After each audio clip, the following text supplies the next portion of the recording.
ప్రపంచవ్యాప్తంగా ఎంతో ప్రతిష్టాత్మకంగా భావించే గూగుల్ సంస్థ ఏపీలో అడుగుపెట్టేస్తుంది. అందులోనూ విశాఖ మహానగరంలో డేటా సెంటర్ ఏర్పాటు చేసేందుకు ఎంఓయూలు కూడా జరిగిపోయాయి. అయితే గూగుల్ డేటా సెంటర్ రావడం పట్ల కూటమి ప్రభుత్వం ఆనందం వ్యక్తం చేస్తుంటే వైసీపీ మాత్రం ఎప్పటిలాగే రాజకీయ దాడి మొదలుపెట్టింది. వైసీపీ తమ ప్రభుత్వంలో జరుగుతున్న అభివృద్ధి చూసి ఓర్వలేక ఈ విధంగా అర్థం పర్థలేని విమర్శలు చేస్తోందని తెలుగు తమ్ముళ్లు మండిపడుతున్నారు. ప్రస్తుతం విశాఖలో మాజీ మంత్రి గుడివాడ అమర్నాథ్ గూగుల్పై చేసిన విమర్శలకు ఎమ్మెల్యే గంటా శ్రీనివాసరావు కుమారుడు గంటా రవితేజ కౌంటర్ ఇచ్చారు. గంటా రవితేజ ఆధ్వర్యంలో భారీగా విజయోత్సవ ర్యాలీలు నిర్వహిస్తున్నారు. ఇప్పుడు ఈ గూగుల్ డేటా సెంటర్ వ్యవహారం రాజకీయ రంగు పులుముకోవడంతో చర్చనీయాంశమైంది. అసలు కూటమి ప్రభుత్వాన్ని వైసీపీ ఎందుకు టార్గెట్ చేస్తుంది? ఇరు పార్టీల మధ్య మంట పెట్టిన అంశమేంటి?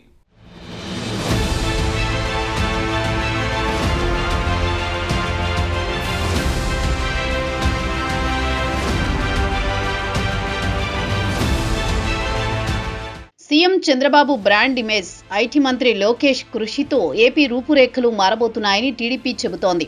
ఏపీ భవిష్యత్తును మలుపు తిప్పే అతిపెద్ద ప్రాజెక్టుకి ఇప్పటికే ఒప్పందం కుదిరింది.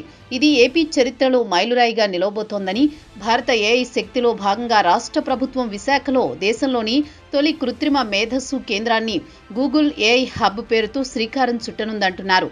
విశాఖలో 15 బిలియన్ అమెరికన్ డాలర్లతో Google 1 gigawatt hyperscale data centre campus ఏర్పాటుకు టీడీపీ గత ఏడాదిగా చేసిన ప్రయత్నాలు ఫలించాయంటున్నారు.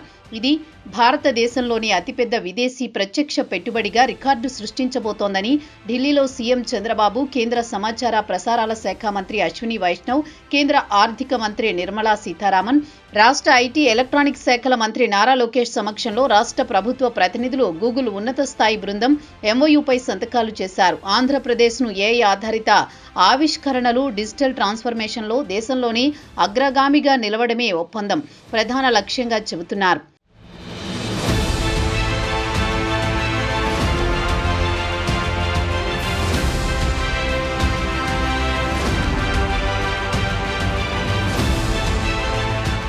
ఇదిలా ఉండగా మాజీ మంత్రి గుడివాడ అమర్నాథ్ మాత్రం ఈ గూగుల్ డేటా సెంటర్ రావడం పట్ల అభ్యంతరం వ్యక్తం చేస్తున్నారు.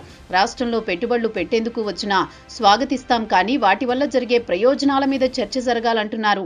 డేటా సెంటర్ల వల్ల ఉద్యోగ ఉపాధి అవకాశాలు రావడం ప్రపంచవ్యాప్తంగా ఎక్కడా లేదని, గూగుల్ పేరుతో తండ్రి కొడుకు ప్రమోషన్ చేసుకుంటున్నారంటూ ధ్వజమెత్తుతున్నారు. డేటా సెంటర్తో పాటు డెవలప్మెంట్ సెంటర్ పెట్టాలని, గూగుల్ నుంచి హామీ పొందాలని డిమాండ్ చేస్తున్నారు. రాష్ట్రానికి వచ్చే ఆదాయం, యువతకు లభించే ఉద్యోగ ఉపాధి అవకాశాలు కీలకమని, రైడ్ అండ్ ఇన్ఫోటెక్ వల్ల వచ్చే ఉద్యోగ ఉపాధి అవకాశాలు 200 మందికి మాత్రమే అంటూ గాలి తీస్తున్నారు అమర్. అంతేకాక 2023లో అదానీ డేటా సెంటర్కు భూములిచ్చినప్పుడు ఐటీ టవర్స్ కట్టి ఎకోసిస్టమ్ అభివృద్ధి చేయాలని, 25,000 ఉద్యోగాలు కల్పించాలని నిబంధన పెట్టామని చెప్పుకొచ్చారు. అలాగే విద్యుత్ టారిఫ్ మీద మినహాయింపులుగా ప్రతి నెల 1000 కోట్లు అవుతుందని పేర్కొంటున్నారు. దాంతోపాటు ఉపాధి, రెవెన్యూ జనరేషన్ జరగనప్పుడు 22,000 కోట్ల రూపాయల సబ్సిడీ కింద ఇవ్వడం వల్ల రాష్ట్రానికి కలిగే ప్రయోజనమేంటో చెప్పాలని డిమాండ్ చేశారు.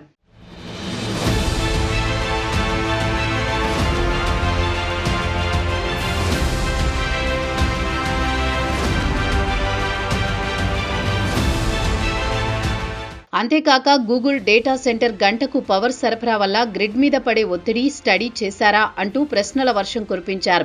కేబినెట్ మంత్రులు అవగాహన లేకుండా మాట్లాడుతున్నారని విమర్శించారు. జీవోలో 200 ఉద్యోగాలు వస్తాయని చెబుతుంటే లక్షల్లో ఉద్యోగాలు వస్తాయని ఎలా చెప్పగలరని నిలదీశారు. గూగుల్ డేటా సెంటర్ వల్ల పరోక్షంగా ఉపాధి కల్పన జరుగుతుందని ఎలా చెప్పగలమంటున్నారు. చిన్నప్పుడు చందమామ కథలు వింటే ఇప్పుడు చంద్రబాబు కథలు చేస్తున్నానని, తాము ప్రస్తావించిన ఇష్యూస్ సహేతుకం కాదని ఎవరైనా చెప్పగలరా అంటూ అమర్నాథ్ సవాల్ చేశారు.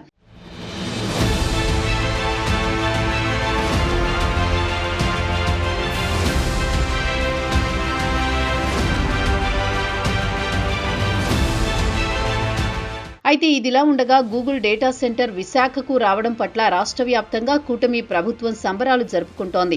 ముఖ్యంగా ఉత్తరాంధ్ర విశాఖలో పార్టీలకు అతీతంగా గూగుల్ రావడం పట్ల హర్షం వ్యక్తం చేస్తున్నారు. అమర్నాథ్ చేసిన విమర్శలు కూడా తిప్పికొట్టే పరిస్థితి కనిపిస్తోంది. గూగుల్ డేటా సెంటర్ భీమిలి నియోజకవర్గంలో రావడంతో ఆ నియోజకవర్గం ఎమ్మెల్యే గంటా శ్రీనివాసరావు తనయుడు, TDP youth leader Ganta Raviteja ఆధ్వర్యంలో భారీగా ర్యాలీలు, విజయోత్సవాలు జరుపుకుంటున్నారు.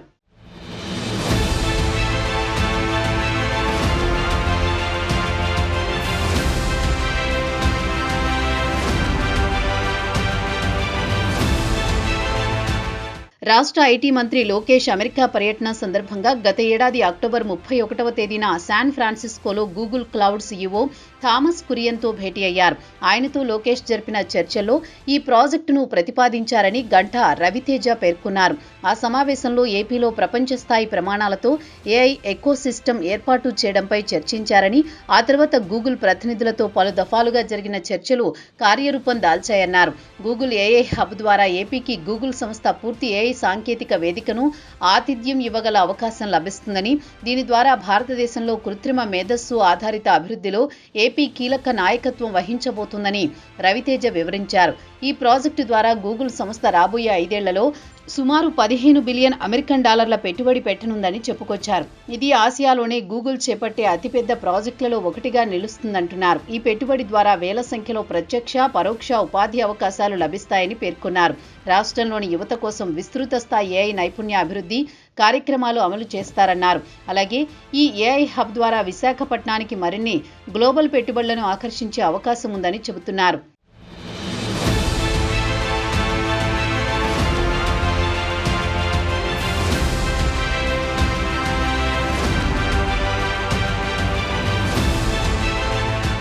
తద్వారా టెక్నాలజీ, ఇన్నోవేషన్ రంగాల్లో విశాఖ ప్రధాన కేంద్రంగా మారుతుందని రవితేజ కంఠాపదంగా చెబుతున్నారు.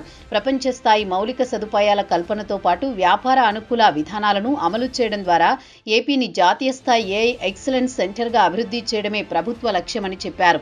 వెనుకబడిన ఉత్తరాంధ్ర ప్రాంతం గూగుల్ డేటా సెంటర్ రావడం వల్ల ప్రత్యక్షంగా, పరోక్షంగా ఎన్నో ఉద్యోగ, ఉపాధి అవకాశాలు లభిస్తాయని అంటున్నారు. గూగుల్ డేటా సెంటర్ విశాఖకు రావడం పట్ల ప్రపంచమంతా విశాఖ వైపు చూస్తుంటే కొన్ని పేటీఎం బ్యాచ్లు లేనిపోని ప్రేలాపనలు పేల్చుతున్నారని గంటా రవితేజ ఘాటుగా స్పందించారు. మాజీ మంత్రి అమర్నాథ్ చేసిన ఆరోపణలు పరోక్షంగా తిప్పికొట్టారు. వాస్తవాలకు దూరంగా వైసీపీ పనిగట్టుకుని ప్రభుత్వంపై విమర్శలు చేస్తున్నారని, ఇదంతా వారి విజ్ఞతకే వదిలేస్తున్నామన్నారు. అవాస్తవాలు విశాఖ ప్రజలకు తెలుసని ఆయన అన్నారు. వెనుకబడిన ఉత్తరాంధ్ర అభివృద్ధి చెందుతుందంటే కావాలని వైసీపీ గూగుల్ డేటా సెంటర్ రాకపై బురద జల్లే ప్రయత్నం చేయడం దారుణమని అన్నారు.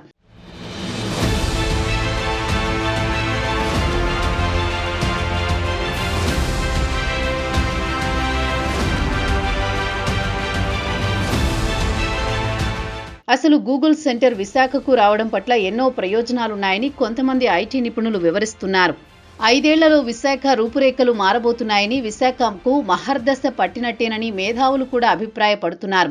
గూగుల్ చేపట్టే ఈ ప్రతిష్టాత్మక ప్రాజెక్టు ద్వారా విశాఖని ఏఐ సిటీగా మార్చబోతోందని, విశాఖలో ఏర్పాటు చేసే డేటా సెంటర్ ద్వారా గూగుల్ తన పూర్తి కృత్రిమ మేధ వ్యవస్థను అమలు చేసి భారత్లో ఏఐ ఆధారిత ట్రాన్స్ఫర్మేషన్ను వేగవంతం చేయనుందంటున్నారు. ఈ కొత్త ఏఐ హబ్లో అత్యాధునిక ఏఐ మౌలిక సదుపాయాలు, డేటా సెంటర్ సామర్థ్యం, భారీ స్థాయి ఇంధన వనరులు, ఫైబర్ ఆప్టిక్ నెట్వర్క్లను ఒకే చోట సమన్వయపరిచి విశాఖను భారతదేశ ఏఐ ట్రాన్స్ఫర్మేషన్ కేంద్రంగా నిలబెడుతుందని అనడంలో ఎటువంటి అనుమానం లేదంటున్నారు. గూగుల్ గ్లోబల్ నెట్వర్క్తో సముద్ర గర్భ, భూభాగ కేబుల్ కనెక్టివిటీ ద్వారా అనుసంధానించి క్లీన్ ఎనర్జీతో పనిచేసే విధంగా ఈ ప్రాజెక్టును డిజైన్ చేశారని, ఏపీ ప్రభుత్వ అంచనా ప్రకారం ఈ ప్రాజెక్టు 2028-2032 కాలంలో సగటున సంవత్సరానికి 10,518 కోట్ల జీఎస్డీపీ వాటాతో పాటు సుమారు 1,88,220 ఉద్యోగాలను సృష్టిస్తుందని అంచనా వేస్తున్నారు.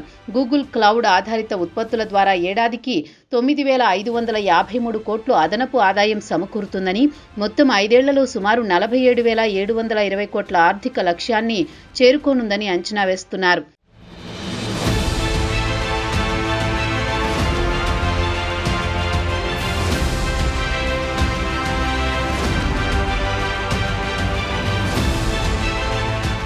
ఇక గూగుల్ డేటా సెంటర్ విశాఖకు రావడంతో ఆ సంస్థకు వేల కోట్ల ప్రభుత్వ రాయితీలు ఇస్తుందని వైసీపీ గగ్గోలు పెడుతోంది. అయినప్పటికీ ఈ డేటా సెంటర్ రావడం వల్ల ఏపీతో పాటు ఉత్తరాంధ్రకు, అందులోనూ విశాఖకు ఎంతో మేలు చేపడుతుందని పలువురు అభిప్రాయపడుతున్నారు. ముందుగా అనుకున్న దానికంటే గూగుల్ ఎక్కువ పెట్టుబడులు పెడుతోందని అంటున్నారు. అమెరికా వెలుపల $15 బిలియన్ అంటే 1.36 లక్షల పెట్టుబడి పెట్టడం నిజంగా రికార్డేనని నిపుణులు అభిప్రాయపడుతున్నారు. ఏపీ ప్రభుత్వం ఆనందపురం మండలంలో తర్లువాడ, అడవివరంతో పాటు రాంబిల్లి 3 ప్రాంతాల్లో ఏఐ డేటా సెంటర్లను ఏర్పాటుకు ప్రతిపాదనలు సిద్ధం చేసింది. ఈ డేటా సెంటర్ వల్ల సుమారు 2 లక్షల మంది ఐటీ నిపుణులు కొలువుదీరే అవకాశం ఉంది. అంతేకాక ఇక్కడి నుండి 12 దేశాలకు విశాఖ కేంద్రంగా గూగుల్ సేవలు అందించబోతోంది. విశాఖలో ఐటీ రంగం మరింత అభివృద్ధి చెందేందుకు వీలుగా ఎకో సిస్టమ్ ఇక్కడ డెవలప్ చేయడం కూడా శుభ పరిణామమే అంటున్నారు. ఇక్కడ సముద్ర గర్భం కేబుల్ ల్యాండింగ్ స్టేషన్ నిర్మించడంతో 20 లక్షల మైళ్ల కంటే పొడవైన సబ్ సీ కేబుల్ ద్వారా విశాఖ ప్రపంచానికి కనెక్టివిటీ కేంద్రంగా మారుతుంది.